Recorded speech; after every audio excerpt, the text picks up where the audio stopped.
So, WWE had a premium live event live in Pittsburgh, and we're here to review it. With that being said, my name is JustinRitch, and welcome to JustinRitch Talks WWE Payback.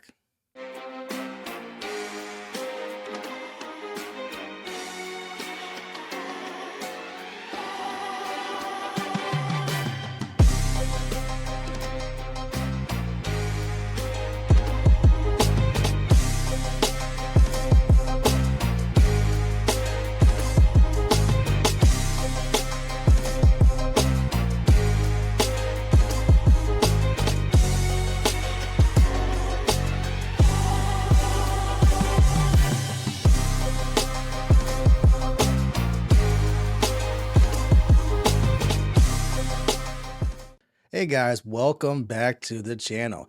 I am pumped and excited to talk about this premium live event that went down in Pittsburgh, Pennsylvania yesterday for WWE Payback.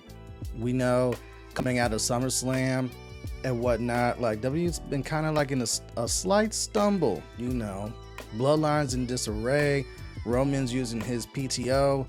You know, the Usos are no more. Jimmy's going his own way. Jay's going his own way. Jay Uso was like, deuces, ooses, and basically was like, fuck all this, man. Y'all stressing me out. I'm out of here. And we're kind of in a lull, you know. Bianca's using her PTO as well. Charlotte's in and out. So coming into Payback, this one felt like, all right, where is WWE right now? Kind of like their State of the Union coming out of SummerSlam. We know where AEW is at because AEW just did All In from London, and it was a fantastic show that we reviewed on this channel. But at the same time, it was perfect, even though it had its hiccups. But we see where AEW is at right now, and New Japan is in a great position heading out of G1 with Naito winning G1, going into Wrestle Kingdom and whatnot. So New Japan is in a really good spot as well. So WWE's like, all right, we had our major show. It was very, very good, but it had its stumbling blocks here and there and whatnot. So no Roman, no Bianca, no Brock. Cody is not wrestling on this card. How are we going to go about this with Payback? And so you saw more of a definitive focus on Seth Rollins and that World Heavyweight title.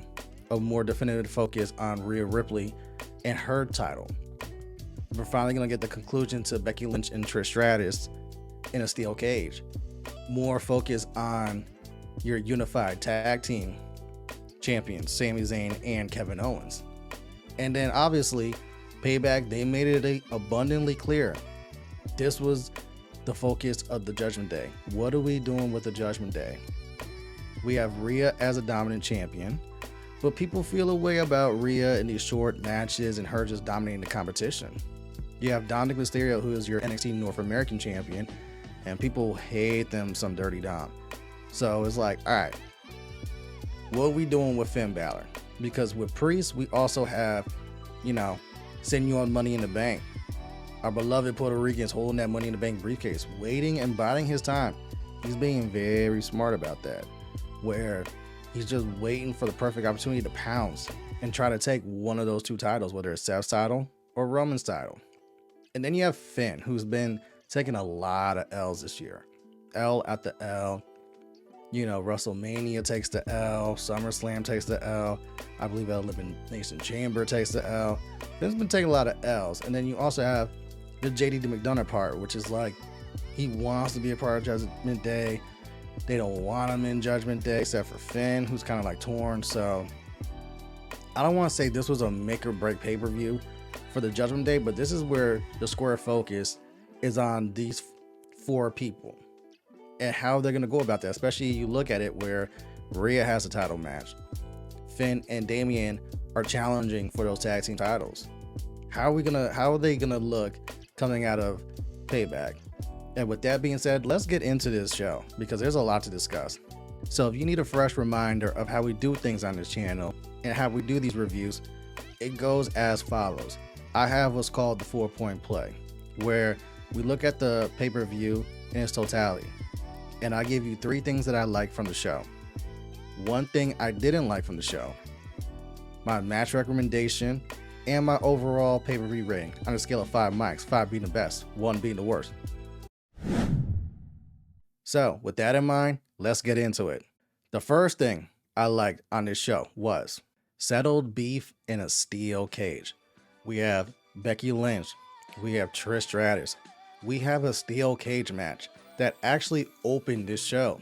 And we have a cage to make sure no more Zoey Stark interference, because Zoey has been an integral part of this feud where it's basically Becky Lynch is getting jumped this entire time during this feud, where ever since Night of Champions and Zoey Stark made her appearance, hit her finisher on Becky Lynch, Trish Stratus picks up the win, and Zoey Stark aligns herself with Trish Stratus. It's been an uphill climb for our beloved man, our beloved big time Bex. Because basically, every time I try to get my hands on Trish, I gotta deal with Zoey. Every time I want a 1v1 versus Zoey, Trish is getting involved. So how do we settle this? Well, we finally build to the steel cage match. Now, I'm gonna be honest. Some of this build wasn't really the best. I know when Becky and Trish, there was a lot of hubbub, a lot of talk and candor about Becky and Trish being left out the SummerSlam card. And then they had their match on Raw, which was like kind of like, I don't want to say false count anywhere, but like whatever their match on was on Raw, it didn't hit. It was like, wait, this is kind of the reason why you saw why they got left off the SummerSlam card. But then Becky and Zoey had a banger of a match. Then you had the false count anywhere match where Zoey gets involved. Becky and Trish put on a banger, which ends with Trish going through the table. And then we get to the steel cage match where now we're kind of on an upwards trajectory with this feud. You got a hot crowd in Pittsburgh. You're opening the show. This feels like the blow off to their feud. And this match was physical from start to end. They set the fucking tone right out the gate for how this pay-per-view is going to go, because there was a lot of physicality throughout this entire card. But Becky and Trish, they brought it. The physicality, the animosity, the hatred, and also the craftiness of like, what do I gotta do to escape this cage? Now, if Sasha Banks is the queen of the Hell in a Cell, I would say Becky Lynch is the queen of the cage, because she's very familiar with steel cage matches. You know, her and Bayley had a steel cage match. I believe her and Alexa Bliss have had a steel cage match. So Becky is not foreign to this. Versus Trish, I believe this was her first time going into a steel cage match. If not, then obviously it's been a long time since she's done one, if she has done one. But like Becky is almost like, home field advantage for me. And Becky was utilizing this cage to where these women got brutal. There is one point in this match where Trish gets a big ass knot right here in the center of her forehead that's just like, ooh, ouch down, population you, bro. And you could tell like that hurt. Like, I don't know if it was where she got her head dribbled off the fucking steel cage or what spot when it happened or occurred, but like Trish had just that knot, that Cardi B, I just got done trying to feud with Nicki Minaj and someone threw a fucking shoe at my forehead kind of knot. And Becky, I mean, she took some lumps too, man. Her face was bruised and battered and red and whatnot. So that just showed like the level of physicality. And then we get to a point in this match where one of them tries to climb the cage and the other tries to climb the cage. And then we end up where both of them are on top of the cage. And fucking Trish is trying to climb down off this cage. Becky's got her hair, you know, Becky with the good hair has got Trish's hair. Is like, ain't no fucking way you're climbing down off this. Get back over here. And it gets to a point where Trish's legs get fucking trapped on the top of the cage, and then she falls back, arms dangling, and everyone's just like, oh my God, is she gonna fall? Like, it was one of those, it looked dangerous in real time. And I know when I first watched this match, because I was doing the live stream, shout out to True Heel Heat, on the live stream, it was like, yo, is Trish gonna tear her fucking ACL? What is she doing up there where she's dangling with her feet, with her legs, and getting entangled? Shout out to Will and Jada, entanglement. Trish got an entanglement with the goddamn cage to where it's like, bro, is she gonna lose her legs? Like, is she gonna fucking really injure herself? And then the way she just plops back on the cage, you know, she's at an angle like this. Her legs are just trapped at the top. Her body is like this. And it was just like, the visuals were fucking amazing. But at the same time, it was like, bro, please don't die. Please don't die for our entertainment, Trish. And then Becky somehow pulls her around and back inside the cage and then superplexes her ass off the top rope, to where not only did Trish dangle for a minute, but then she's going like 10-15 feet in the air like this to a fucking superplex, like, bro. And then you have Trish hitting her finisher off the top rope. You have Becky pulling out old school moves, Trish of Fate and shit like that. You have Trish pulling out old school moves, Widow's Peak and whatnot. And this builds and builds to a very nice crescendo, to where it looks like Becky has Trish dead to rights, starts to climb. But then Trish is just crawling and crawling and crawling towards the steel cage door. Becky's like, oh shit, I gotta stop her because she may actually beat me here. And then while Becky gets Trish's legs and tries to pull her back in, is that Zoey Stark's music I hear? Yes it is. Zoey Stark out of nowhere grabs Trish Stratus' arms and tries to pull her out of the cage, as Becky Lynch has Trish's legs and trying to pull her back into the cage. Trish is the fucking tug of war for Trish Stratus and whatnot. Becky's pulling the legs, Zoey's pulling the arms, and at some point Becky is able to get just enough strength, just enough of a grab, a tight hold, to where she's able to pull Trish back into that ring. Hit her with the finisher, manhandle slam. 1, 2, no. Zoey says, I'm not finished with you. Yeah. Shout out to Braun Strowman. Get well soon. But Zoey interferes, gets in the cage, and breaks up the pin, to where now Becky's like, all right, I've had enough of this shit. You have been the bane of my existence for the last couple of months. You have been interfering in my shit for too fucking long, to where I want to finish this shit with Trish, and you're not allowing me to finish this shit with Trish. So Becky closes the steel cage door and just like, fuck it. Zoey, bring it. I've had enough of your shit. And then Zoey gets the upper hand ever so slightly, sends Trish up. Wake up. Yo, I need you to wake up. It's time for you to climb. So while Trish is climbing the cage, now Zoey's dealing with Becky Lynch. But Becky subdues Zoey. Becky goes up to the top rope, keeps Trish from, once again, climbing over the top and climbing down. Grabs her, manhandle slam off the top rope. Super manhandle slam, if we're going to call it that. 1, 2, 3. Becky Lynch is your victor. She reigns supreme. She is the queen of the cage. She dethrones the Stratus faction in one of the best steel cage matches I've seen the women put on. And they've put on some great matches, but this was a banger from start to end. Becky and Trish just brought the physicality. They had the crowd eating out the palm of their hands from the jump. And this was honestly their best match in their feud, to where, again, they were kind of bump and go. There were some hits and misses, but these last 3 matches, when you put them together, Becky and Zoey's match, the Falls Count Anywhere match, and the steel cage match, this was just a perfect way to send off this feud. Becky standing tall was the right decision, because, you know, Trish is here for a short time, if that. Thank you, Trish, by the way. But Becky, we know we're heading somewhat where we gotta find stuff to do for Becky between now and February, come Mania season, because we know we have a great feeling that we're heading towards Becky Lynch and Rhea Ripley at WrestleMania in Philly. The Eradicator looks like she's on this dominant run, to where I don't think anyone's gonna try to stop her as champion. And Becky is the unstoppable force. She's the man. She's one of the most decorated champions in WWE's history. She's your biggest babyface on Monday Night Raw. But at the same time, you gotta keep Becky away from Rhea. So what we're gonna do with Becky Lynch in the meantime? 2 words. Tiffany Stratton. Yes, our beloved NXT Women's Champion decided to take in the affairs in Pittsburgh. Decided to pull up to Payback and sit front row and have an eye on this match and watch Becky and Trish at ringside.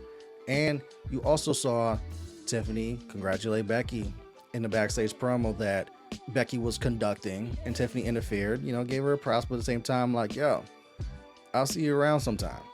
And we're ready you know, we're already teasing. We're teasing towards a possible Becky Lynch versus Tiffany Stratton match. Maybe Becky goes down to NXT. Who knows? The NXT Women's Championship is the only belt Becky Lynch has not won in WWE. Keep that in mind. She's the only 4 horsewoman to not get that belt. So Becky can always pull up to NXT and be like, I've been keeping an eye on you too, Tiffany, and I see what you're doing. I've been watching you work, and you're doing great. You're doing fantastic as champ. However, you're holding a belt that I've never won, and it's the only thing left on my ledger that I need to win, and oh so dear to me because, again, the other horsewomen have held that belt, and I've been identified with that belt, except me. And it also gives Becky something to do between now and Rumble season, where we don't know if Becky's going to be in the Rumble. Most likely she will, but at the same time, Becky's already run the Rumble. Now, until we have a women's Royal Rumble winner that's won it before, where we have a 2-time Royal Rumble winner, you can automatically cross Becky Lynch off the list of winning the Royal Rumble until we actually get that. Even though I do see Becky and Rhea at Mania, and that's one way where you can actually get that match at WrestleMania. But that's Becky's situation. Now let's get back to Trish, because where do we go with Trish from here? Well, let's just say Zoey Stark and Trish Stratus had a little bit of a falling out post-match, because Trish was in her feelings that, I just took an ass whooping.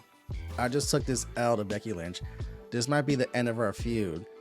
And Zoey fucking interfered when I kind of had this one, if you're looking at it in Trish's point of view.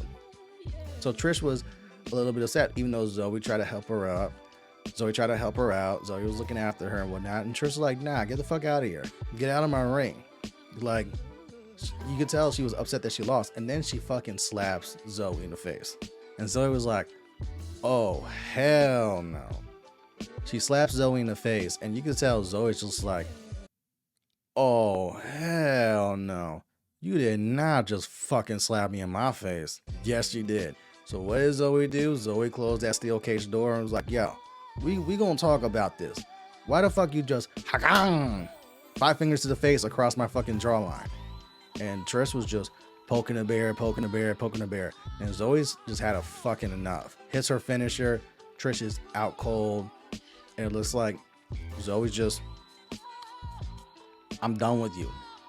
So it looks like we finally have our separation of Trish Stratus and Zoey Stark, to where Zoey might be going on her own from now on. And then again, Trish, where does that leave you? Do you stick around and start feuding with other people? Do you stick around, you have a feud with Zoey Stark? Are you going to take a nice long sabbatical, use that PTO, maybe come back for Royal Rumble season, maybe come back for Mania season? Or you're just like, you know what? This was a good send-off. I'm gonna go chill with my family. I got my kids at home waiting on me. Deuces, ooses. Or what it would be like, deuces, Trish. One of those two. But I'm excited to see where Trish goes from here. And Zoey, I think, is the person that benefits the most from this feud. Whereas, like, for you to come up from NXT and your first feud is being entangled in this Becky Lynch, Trish Stratus stuff, and then you're the one that comes out on top where you get to hit your finisher. I say forget it. That's why I'm not saying it by his name. But you knock out Trish Stratus in the middle of a steel cage and walk out. Like, bro, your stock is high right now, especially where you had a banger with Becky Lynch. I'm excited to see where Zoey goes from here. But again, we must thank Trish, because this feud ended on a high note. So that was the first thing I liked on the show. Becky Lynch, Trish Stratus. Bravo. Y'all deserve a round of applause. Y'all deserve a bouquet of flowers. And y'all deserve like 2 weeks off to like let your body heal. So the second thing I liked on this show was Battle of the Backs. The wide backs, that is. And this is why I'm dubbing it this. Shout out to Game of Thrones. Couldn't call these two women bastards, so you can't do like Battle of the Bastards, but this is an ode to them, because these are two women that are known for their physical strengths, their feats, and in Raquel's case, Raquel loves to tout that she has a very wide back. But Rhea can actually challenge that claim and be like, yo, have you seen me? Have you seen my body? Have you seen the way I be working out? My back is like that. Like, do you have the widest back? But then this was also more of like the two most physical women on Monday Night Raw, especially in that women's division, where I don't know the equivalent of big meaty men slapping meat for the women, but whatever we find out for that equivalent that Big E has properly dubbed like men's like house fights, we need to find that out for the women, because this is exactly what this match was, where you have Rhea Ripley, our dominant champion, our mommy, our eradicator, who ever since WrestleMania, and even before WrestleMania, she's been kind of on this dominant run with Judgment Day. WrestleMania, she puts on a banger of a match with Charlotte Flair, dethrones Charlotte Flair as champion in one of the greatest women's matches in WrestleMania history. And she has basically dominated her competition ever since then, where outside of Natalya, she's been beating people in like 5 minutes or less. So going into this, it was like, yo, not only is Rhea most likely gonna win this match, is she gonna dominate Raquel? But then you have Raquel Rodriguez on the other hand, who's like, yo, I'm a former NXT Women's Champion. I'm a former WWE Women's Tag Team Champion. And I am just as physical as Rhea Ripley. I am just as strong as Rhea Ripley. I can put hands on mommy in a way that no one else has put hands on mommy before, to where she could feel my power and feel my pain. And I'm someone that can actually get her on the ropes and probably dethrone her, even though Rhea has been dominant. Like, don't underestimate me. But Raquel was also healed up, allegedly, from her knee injury at the hands of Rhea Ripley. So would that be a factor coming into this match? And right out the gate, it was a matter of they both learned from Justin's number one rule when it comes to these matches: establish dominance. And that's what Rhea and Raquel try to do, was establish their dominance and impose their will on their opponent. Rhea, being the dominant champion, tried to impose her will on Raquel, but Raquel was like, yo, you ain't faced no one like me yet. Charlotte Flair may be the queen, maybe one of the greatest women's wrestlers of all time, maybe one of the most talented wrestlers on the planet. She ain't as strong as me.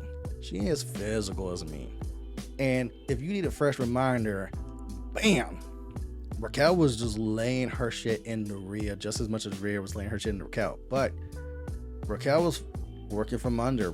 Rhea was dominating a lot of this match. There's one point where Rhea gets busted open in her nose area, where it's like, I don't know if she had her nose ring ripped out or what, but she just had like her nose just like bloody, to where it's like, oh shit, Raquel made Rhea bleed.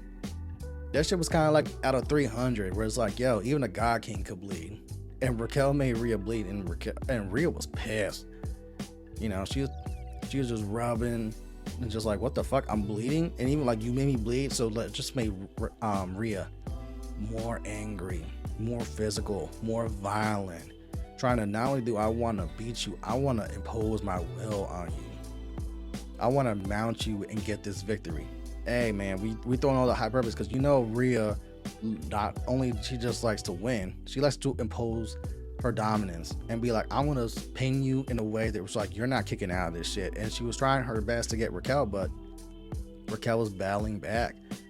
You know, Latina heat with the flame gear, and Raquel was tapping into that, because when she was getting her comeback, you could tell she had Rhea on the ropes for a minute, you know, tossing Rhea around. And shout out to Rhea, because her ring gear was amazing too, with the China inspired outfit. And there were times where Raquel really had Rhea on the ropes, where it's like, yo, I know Rhea's not gonna lose this match. Is she gonna lose this match? I'm not 100% sure. But then that motherfucker, Dirty Dom, entangles himself into women's business again to look at the Rhea Ripley again. Goes out to help Rhea. Raquel pulls Rhea back, but then ends up pulling Dominic into the ring.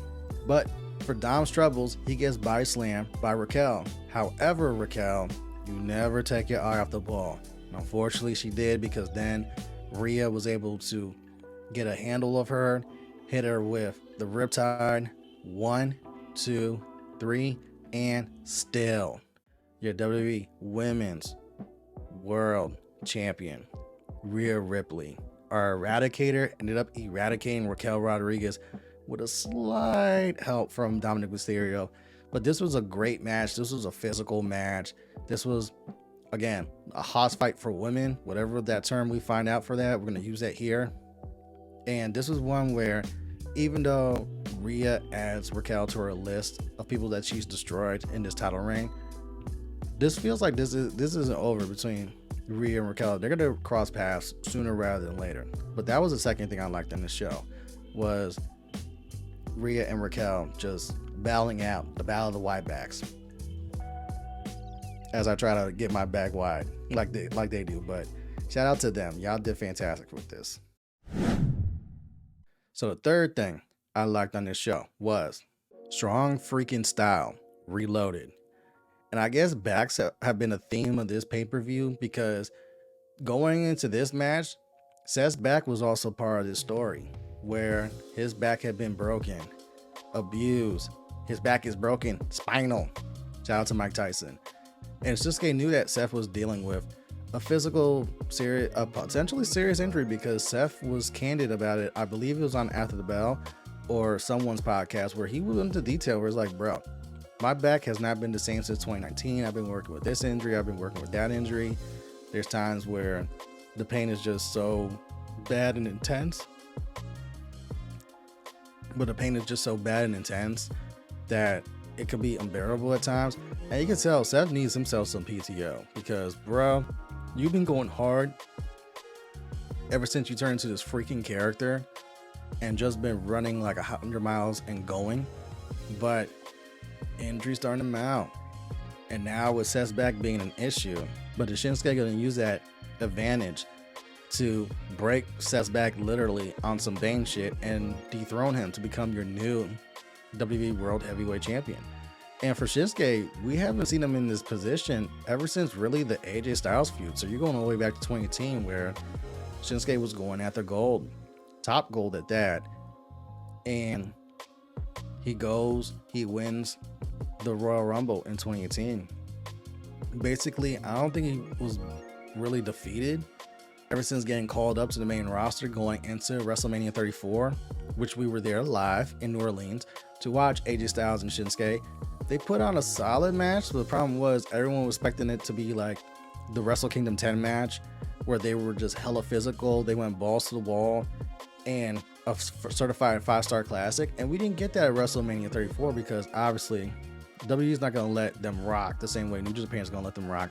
Not to mention, by the time we got to that point in the show in WrestleMania 34, that crowd was drunk, tired, and ready to go home.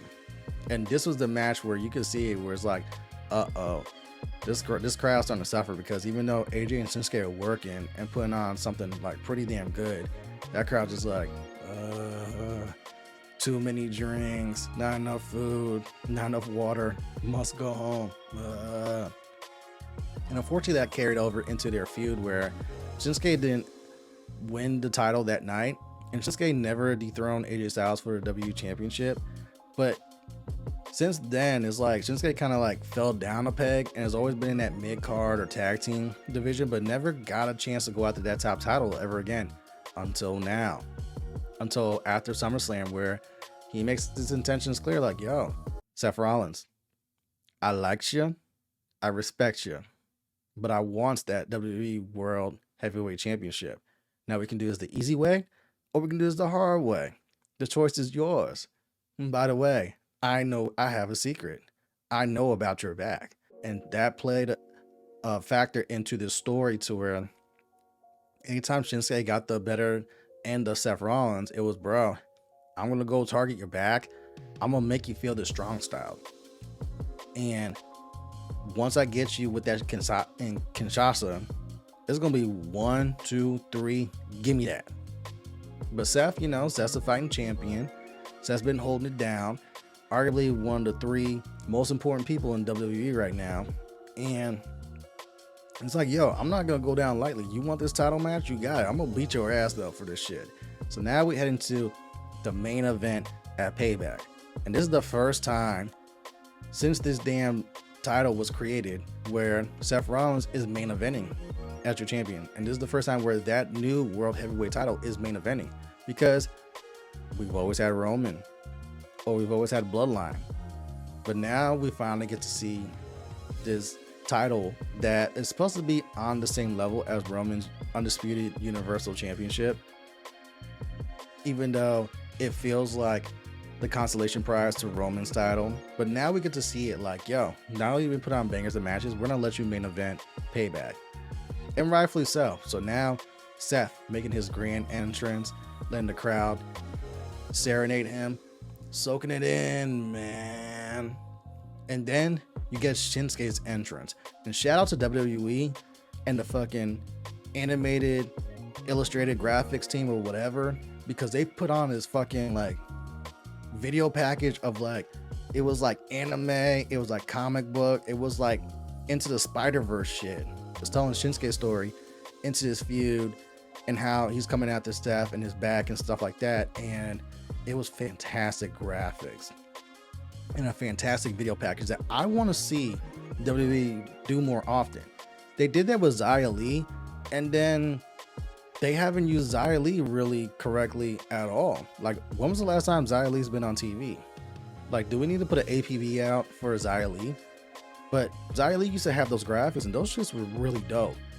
And so they did it here for Shinsuke for a part of his entrance, and it was just like, bro, like I had to rewatch this like twice because I was just like, holy shit, this is amazing.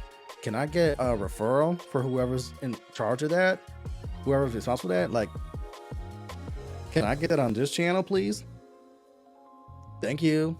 So Shinsuke makes his grand entrance, and it's just both guys just like swagged out to the max. And then that center picture right there of like Shinsuke doing his entrance and Seth is just looking on in the black and gold to match the title was just fantastic. And then if you see on the top left, our boy the Great Muta, the Hall of Famer, wrestler, world renowned, decided to pull up ringside and go watch his boy Shinsuke and see if Shin can actually pull this off and finally win the WWE World Heavyweight title.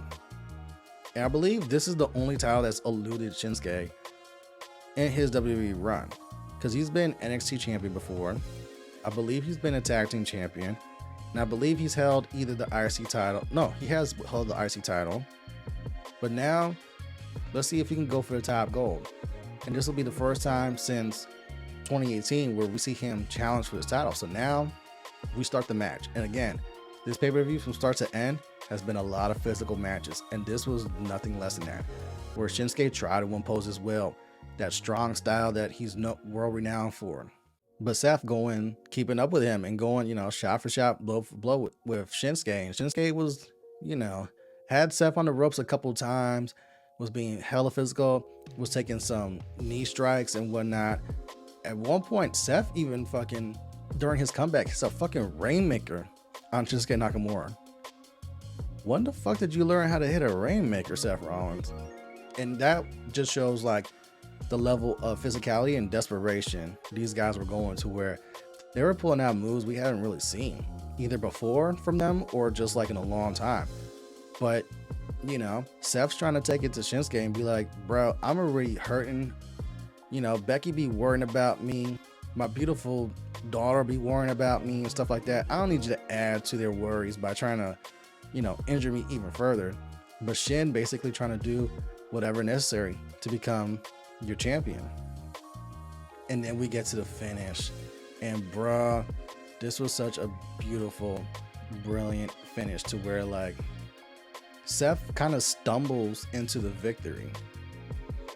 And it's one of those that I'm not mad at, because it's one of those like he curb stomps him and then he kind of like falls or like pins him in a way where it's like, it was very quick. It was very like 1, 2, 3. Oh shit. Seth did it. They protected his finisher, so you can get like multiple stomps. But like Seth has to hit like 3 or 4 times to push Shinsuke away.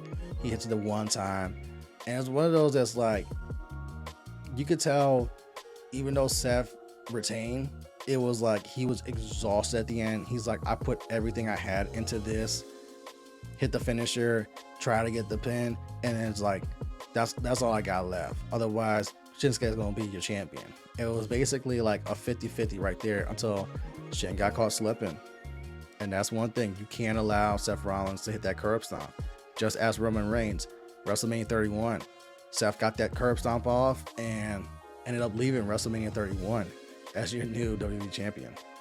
So 1, 2, 3, and still your WWE World Heavyweight Champion, Seth Rollins, in a banger of a match. This is one of my favorite Shinsuke matches on the main roster, and one of my favorite Shinsuke matches since really NXT TakeOver Dallas and that classic that he threw on with Sami Zayn. Like, you kind of have to go all the way back to that to find the last Shinsuke Nakamura really great match in WWE or NXT.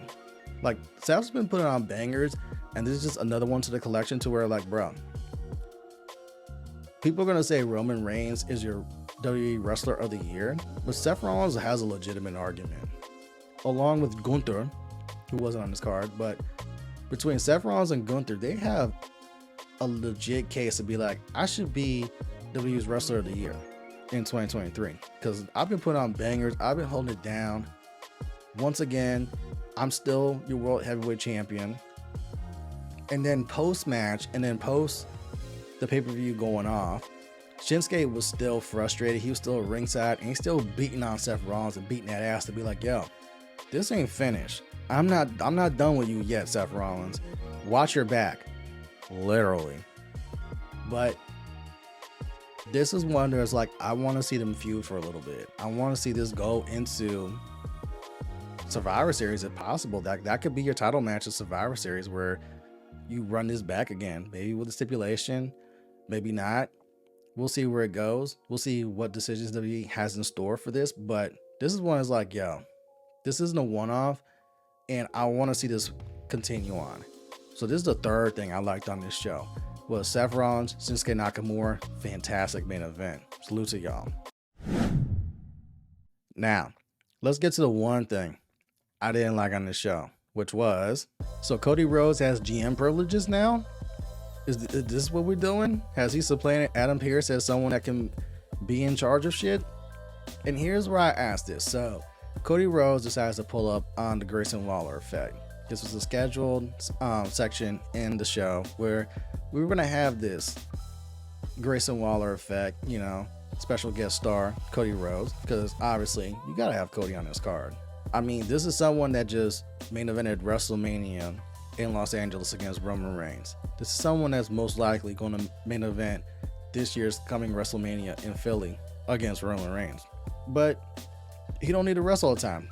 So we have him on this card, and Grayson Waller's just, you know, asking him questions. Well, not really, but you know, Grayson Waller's going to do Grayson Waller things. But the main thing that was the takeaway going into this part of the Grayson Waller effect was Cody said, I have this cachet, I have my stack of chips that I've accumulated, and I'm pushing them in the middle and going all in on what he was very reclusive about. But he made it known that coming to Monday Night Raw, the one, the only, is that main event Jey Uso's music I hear? Yes, because Jey Uso, main event Jey Uso, just him, day one-ish Jey Uso, pulls up to the Grayson Waller effect. Raucous ovation. The crowd is loving it because we love us some Jey Uso. We've seen the trials and tribulations Jey has gone through in the last couple of years, especially with Roman Reigns. We watched him main event SummerSlam against his cousin in Tribal Combat. Fight. I had to get that one out again. But we see Jey Uso in the main event of SummerSlam, a big 4 pay-per-view. Honestly, the second biggest show of the year for WWE outside of WrestleMania. And so that crowd be fucking 100% into Jey Uso. Jey Uso comes out You know, Cody leaves the ring. Now it's Jey Uso being interviewed by Grayson Waller. Grayson Waller starts mouthing off, starts talking his shit, and he eats a super kick from Jey Uso for his troubles. Jey Uso standing tall, reigning supreme. Let's get back to Cody because we're not going to let him off the hook with this shit. So, first off, you're the one that signed main event Jey Uso to Monday Night Raw. So you have the power to sign people all of a fucking sudden out of nowhere. And then to top it off, does that mean you're now going to Friday Night SmackDown? Which means we're going to put you on the road for a collision course with Roman Reigns at WrestleMania Philly earlier than expected. Now, I was always wondering how we're going to get to Cody and Roman for WrestleMania Philly because Cody just won the Royal Rumble. And I don't know if you're really going to run that back for a second straight year where Cody wins the Rumble, challenges Roman. We're going to finish the story. But at some point, Cody had to go to SmackDown, but we're going to do it now and like this where it's left up in the air, but Cody's the one that makes the decision. Like, yo, I'm just going to go pull up the SmackDown.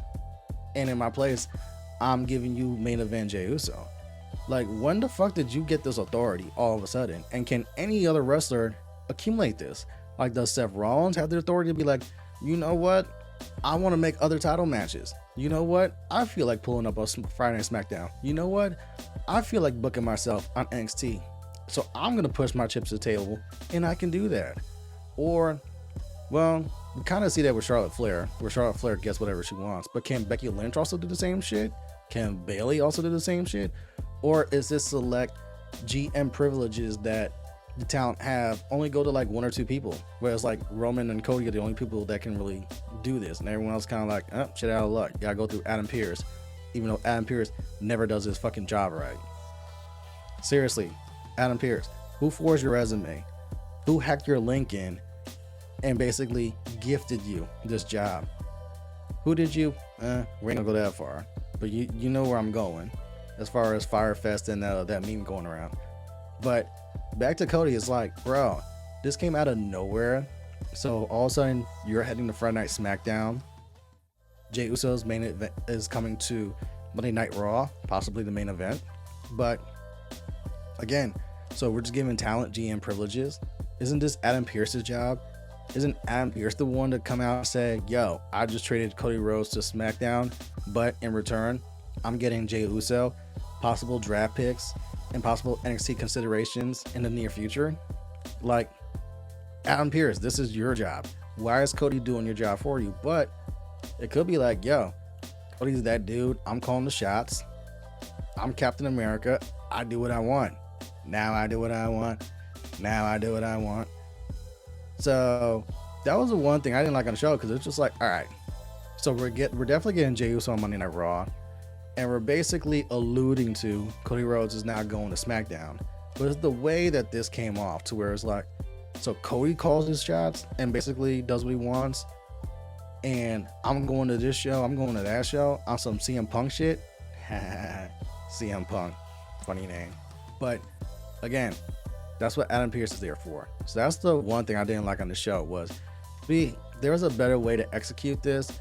You could have easily just had Adam Pearce in the segment, yo, let's treat this like actual sports.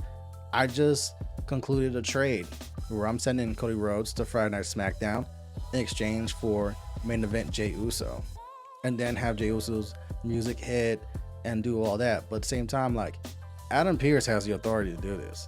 Cody doesn't.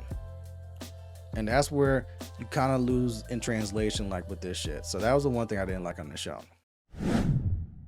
Now, let's get to my match recommendation on this show, which was, it's going to be a street fight, y'all. A Pittsburgh Steel City street fight between our current, reigning, defending WWE Undisputed Tag Team Champions, Kevin Owens and Sami Zayn, our beloved Canadians, against the other members of Judgment Day, Finn Bálor and Damian Priest. It's in your Money in the Bank, where Finn and Damian are the reluctant tag team duo that's going for gold, but at the same time, they've been having frictions ever since SummerSlam and even before SummerSlam, going into Money in the Bank, where You had Seth and Finn battling for the title. Damian makes his presence felt. Damian indirectly causes Finn to take a L to Seth Rollins, and then you run it back at SummerSlam. SummerSlam feels like now or never. Finn Bálor, and once again, Damian Priest, Judgment Day, end up indirectly costing Finn Bálor the match, losing the title. So now Finn has not only been on this hella losing streak for 2023, but at the same time it's like, all right, we're getting to the point where like, who's really in charge of fucking Judgment Day? Because Finn Bálor was like the de facto leader. Mommy is mommy. And then Priest has elevated himself to where not only is he Senor Mr. Money in the Bank, but he's also hasn't really been taking L's. He's been winning a lot of his matches, but very strongly, been very dominant. To where, is Damian gonna challenge Finn for the right to lead Judgment Day? Is Damian Priest gonna kick out Finn Bálor from Judgment Day? Is Finn Bálor gonna eventually leave for Judgment Day? Especially now that you have JD McDonough hanging around like a fucking like groupie. Like, yo, I'm gonna be a part of you. I'm gonna be a part of you. And so again, Judgment Day is just in this weird place where Mommy's been dominant, Dominic's been dominant, Damian's been dominant, and Finn's kind of been the outcast of this group where it's just L out the L. So now you head into this tag team match where they're going after gold once again against Kevin Owens and Sami Zayn, where these two have been entangled for such a fucking long time. It feels like at some point we gotta come to the conclusion of this feud. And Kevin Owens, Sami Zayn, they're fed the fuck up with Judgment Day. They're like, all right, we're making this a fucking street fight, because not only do I want to beat your ass, I want to use weapons. I want to do everything it takes to put you guys down for the count. So we come into this match, and physical, again, is on the menu. But these guys start taking it to another level. Like, they're using weapons. They're using tables. At some point, Kevin Owens gets busted open in the middle of the match. The fucking crimson mask is just flowing on his face. And then they brawl to the outside because, again, street fight, anything goes. So now they're in the crowd. And now Judgment Day starts to interfere. Dominic makes his presence felt and starts to make this a 3-on-2. And while Judgment Day is standing tall for the moment, they're celebrating, yeah, we're kicking their ass, yeah, we run this place and whatnot, Kevin Owens and Sami Zayn reappear out of nowhere in fucking Penguins jerseys. Ugh. I get it. You're in Pittsburgh. You're in the arena of the Pittsburgh Penguins. Pittsburgh loves themselves some hockey. They love them some Penguins. And Kevin Owens and Sami Zayn being Canadians who also love themselves some hockey. It makes sense. Although the Penguins can go to hell. But I'm a Rangers fan, so it is what it is. But they come out in Penguins jerseys with hockey sticks, and then this starts to get hella physical where they're beating each other with fucking hockey sticks. All was missing was just drop the gloves and just skates to where you're just getting around and just like circling each other, and then you just start hooking off for about 2 minutes. But like, bro, you thought kendo sticks hurt? I don't want to get hit with a fucking hockey stick. Have you felt them things? That shit was just like, ow. May I add, ch. So Kevin Owens and Sami Zayn start beating the fuck out of Finn Bálor, Damian Priest with some hockey sticks. And then eventually, Judgment Day gets the upper hand again. They start beating the fuck out of Kevin Owens and Sami Zayn. At one point, Finn Bálor goes to go get a trash can, sees some terrible towels, starts taunting the crowd. Oh, I forget, y'all Steelers fans too. Y'all like this terrible towel shit. Y'all be, you know, like some P.D. Pablo, twisted around your head, spinning around like a helicopter. Nah, I ain't with that shit. Throwing the terrible towels on the ground, rubbing my feet on it. Ugh, I'm wearing fucking Baltimore Raven colors anyway. So take that, Pittsburgh. Ha ha. But eventually, Dominic Mysterio is not the only one that interferes in this match. Is that JD McDonough's music I hear? Yes, JD McDonough comes out of nowhere. Once again, aligns himself with Judgment Day. Again, going after Kevin Owens and Sami Zayn, to where now this is basically a 4-on-2. Whereas Kevin Owens and Sami Zayn against all odds. And try as they might, as much as they fight back, it starts to overpower them. Even though at one point Kevin Owens, with bloody face Kevin Owens, picks fucking JD McDonough up and literally throws him on the fucking corner of the table. Just like, yeah, go the fuck over there. Know your role. But eventually we start coming to the finish, and Is that Rhea Ripley's music I hear? Yes. So this match ends up going on before Rhea Ripley's match against Raquel Rodriguez. So Rhea makes her first appearance on this show by interfering in this match and by putting Kevin Owens through the fucking barricade. And when I say through the barricade, I mean she picks him up and just fucking drives him through. It's just like, bro, mommy is that one. And eventually it looks like Sami Zayn is going to have to go it alone. It's 1-on-5, but eventually Sami Zayn and Kevin Owens comes to at some point. They have Judgement Day on the ropes. Kevin Owens hits a fucking stunner. Sami Zayn hits a haluva kick. 1, 2, no. Judgement Day interferes. And then when Sami is about to put, I believe it was Finn Bálor away, all of a sudden Dominic Mysterio out of nowhere hits Sami in the back of the head with a fucking Money in the Bank briefcase. Finn is able to take advantage. 1, 2, 3, and new undisputed WWE World Tag Team Champions, the Judgement Day. Finn Bálor and Damian Priest finally did it. They finally worked together and finally dethroned Kevin Owens and Sami Zayn. They finally got those tag team titles and added more gold to the Judgement Day's collection. Obviously with the help of Dominic Mysterio, Rhea Ripley, and JD McDonough. But this was something that Finn really needed, because Finn, like I said, when I say he's been taking L's, it's like, bro, I can't remember the last time Finn won a pay-per-view match. It's been a minute.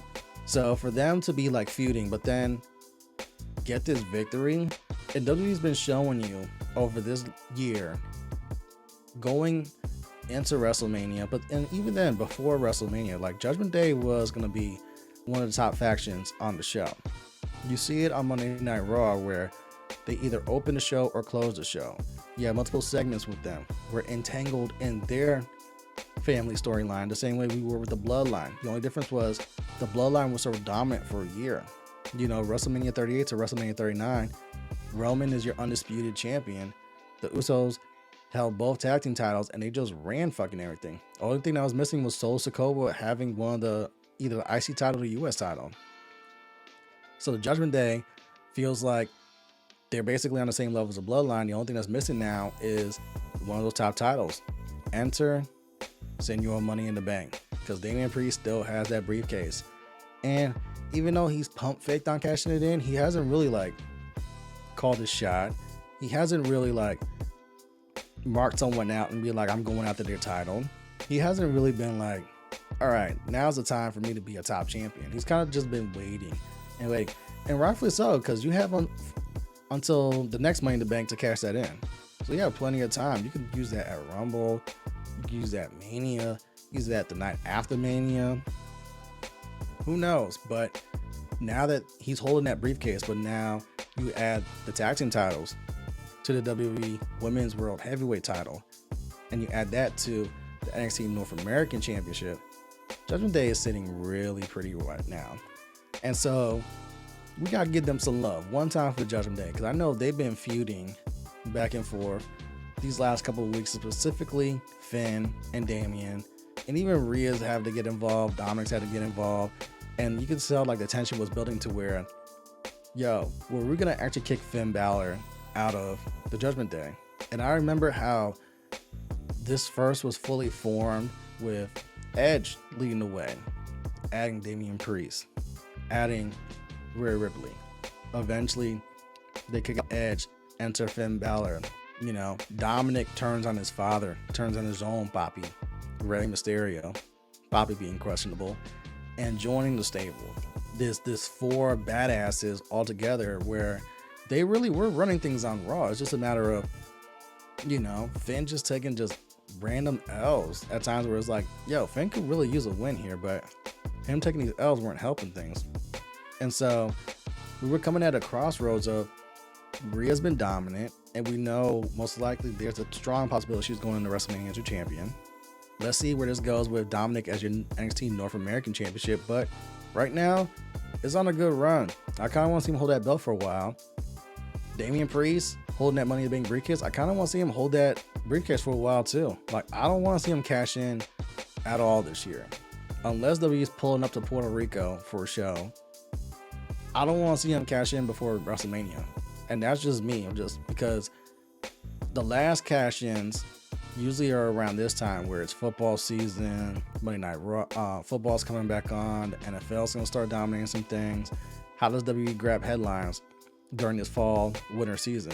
Well, you have the Money in the Bank briefcase holder that can always just cash it in or call a shot. That's one way to do it, but I want to see him hold it because I gotta go back to Seth Rollins for the last time I've seen a men's Money in the Bank winner hold that briefcase to WrestleMania or even past that. Like, if you gotta go all the way back to then, the last time we've seen like your Money in the Bank holder like really hold that briefcase, then it's like, all right, it's time, especially after the debacle of Austin Theory and how he went about that fucking briefcase holding, from him winning that shit to start with to him losing that match against Seth Rollins on Raw. Again, Austin Theory, who the fuck cashes in their Money in the Bank briefcase on a fucking secondary title on a Raw when it's an open challenge? Who the fuck does that? You idiot.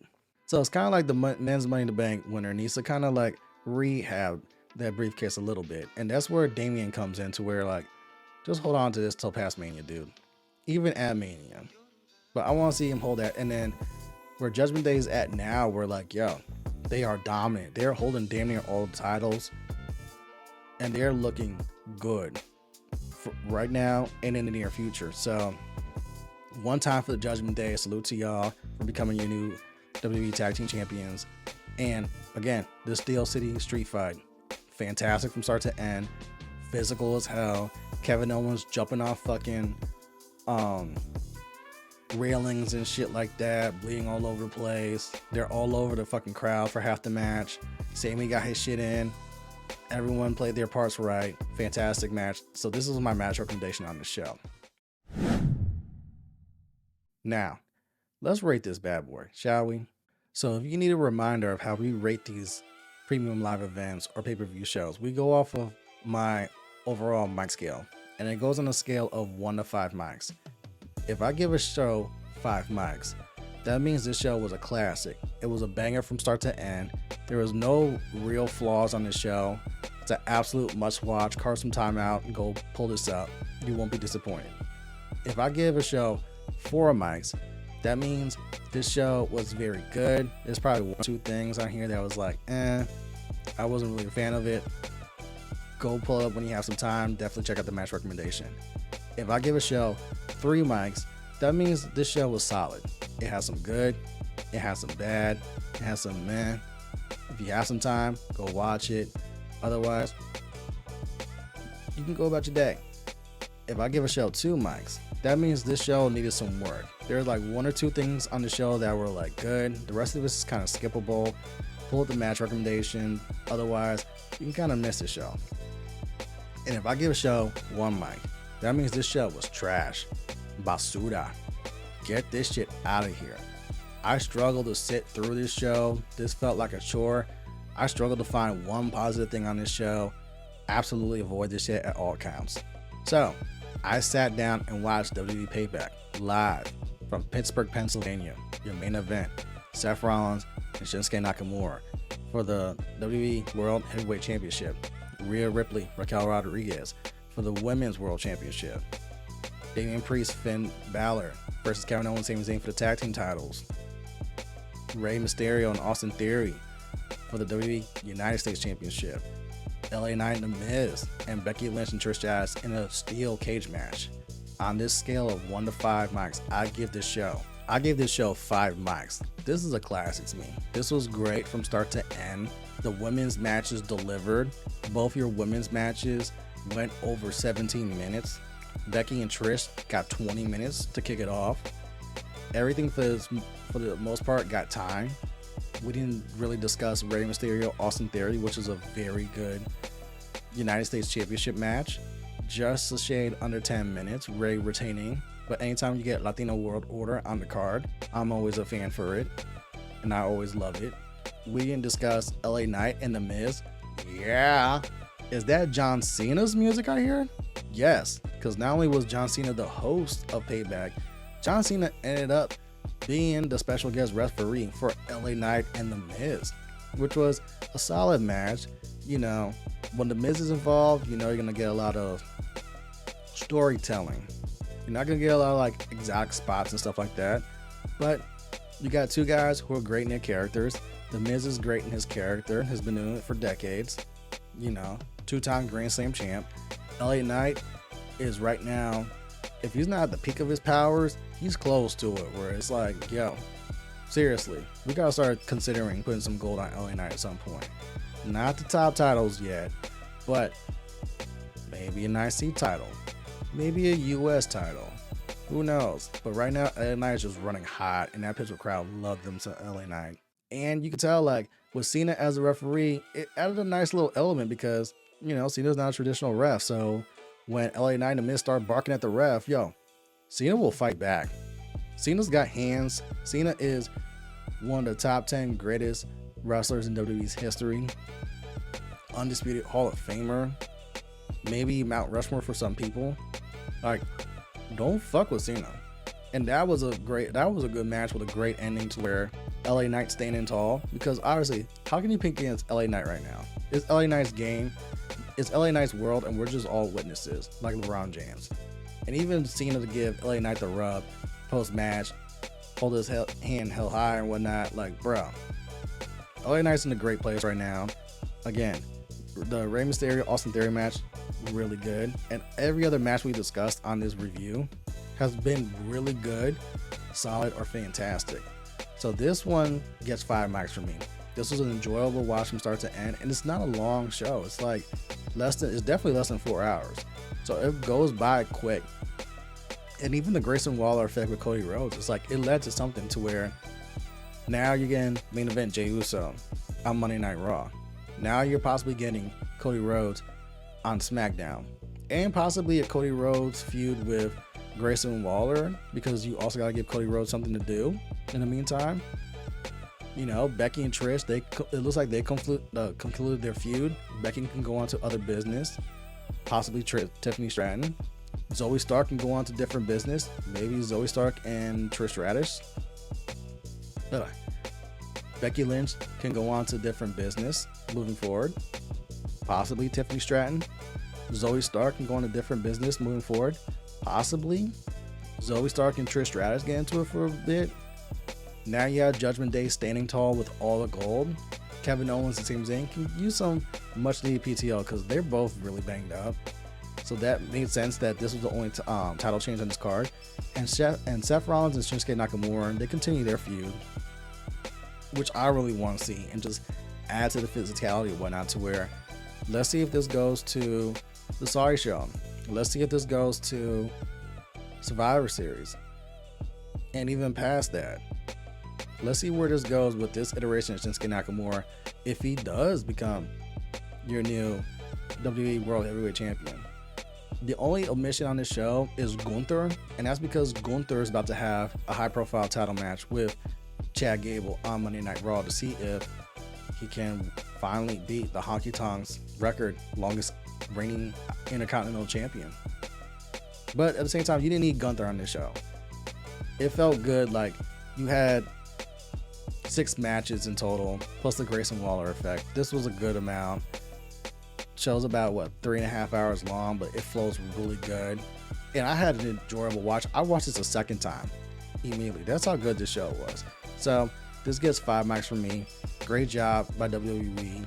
Great job by everyone involved. The women absolutely killed it in both their matches. Salute to y'all.